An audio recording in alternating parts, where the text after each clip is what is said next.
rabbi dirmadhu siftoman jabaatu yoonut jabaatellee siif galuu jira yoonut fagaatellee si'umaan dhiban rabbii mootii guddaa taayiidhaan taasisaa to'ata amrii hundaa kan nutti jabaate rakkoo nu qabate ati argaa jirta wanta nu mudate kan lammii isa kaale biyya ormaa dararaaf cinqaan qabee mormaa situ namaaf birmata rabbii hundaa argu ati meeqaqqabiif mootii hamtuu dhoorgu hidhaa qabu hidhaa hudhee qabu kan lammiin hin garre kan ormi si sarbu kan siif hin hubanne osoo rakkoon si hubu kan siif hin rifanne osoo si dhukkubu yoo namni wal miidhu gara jabeenyi jabaate yoo namni wal dhiibu waliif laafuun hammaate rabbiin keenya arga waan nuti keessa jirru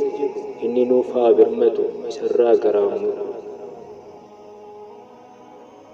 rabbii keenya bira furmaanni waa maraa yaa rabbirraa kaas mudaa fi dararaa mootii mootumni hundi harka kan kee jiru gara laafessa koo kan namaaf mararu sitti baqanna gara kan kee dheenna yaa rabbi yaa allah si malee maal qabna rakkoof bal'innatti si abdiin keenya ati nuuf birmadhu si wabiin keenya jabeenyaaf qabeenyis hundumti kan keeti yaa mootii aalamaa si qaba dandeetti ati mee nufi cinqaa nutti jiru ati nurraa kaasi wantan dararu dararaaf hammeenyi qaamaaf qalbii hubus wanti isaan dalagan hunda namaa dhibus waa akkanatti naftu hunduu ni dabarti waa hunduuyyuu kalu rabbii keenya biratti rabbii keenya boonna akka nuuf qaqqabu kan isa kadhate isarraa hin dhabu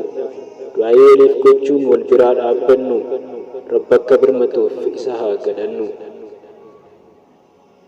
yaa rabbi yaa mootii tumsi keetu caala si abbaan furmaataa si abbaan malaa homaa amrii hin qabnu nuti maal dandeenya